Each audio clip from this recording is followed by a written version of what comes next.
Oh my gosh, I'm standing beside a jet engine from a WestJet cargo plane. That's pretty cool, as I'm taking my motorcycle to Europe this summer, and I'm doing it with WestJet. There's a lot of questions that people have about how exactly you prepare your bike, what you need to know. I'm going to answer those questions. I'm going to share them with you. Whether you're flying from Canada on WestJet, or you're flying back to Canada to travel around North America. Stick around.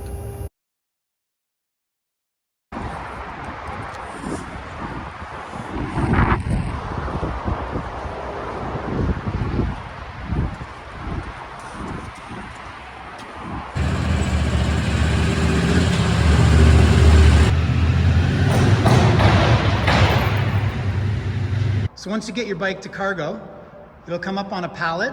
They'll get it up there. This is not your job anymore.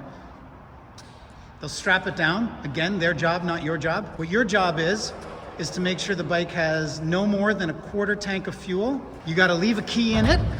They suggest that you tie a string from that key to the handlebar or something in case it were to fall off, that it won't get lost.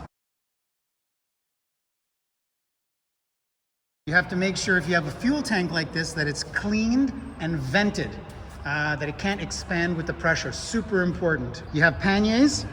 You can leave those on the bike.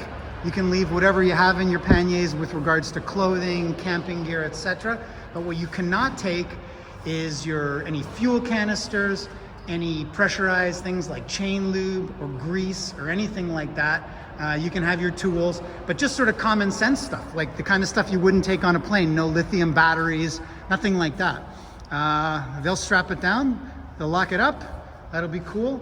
Remember to take an extra set of keys, so when the bike arrives to whatever your destination is, and if something were to happen to the key that's in the bike, you still have a key. And obviously make sure that wherever you're going, if it's immigration or customs or whatever needs to be addressed on the other side, you have prepared before you get there, because these guys just pack up your bike, put it on a plane and send it. It's not their job to make sure that the next country accepts your bike. Something else to remember when you take your bike overseas is that if you have your sticker for your license, make sure it's up to date. If it's not up to date, make sure you get your new sticker before you take off. You don't want to run out of, registration or whatever when you're in a different country.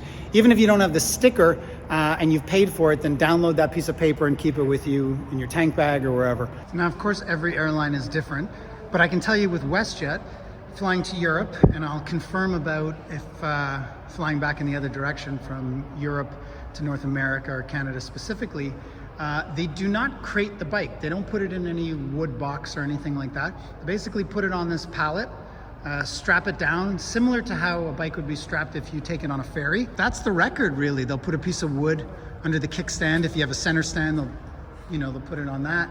But basically, that's it.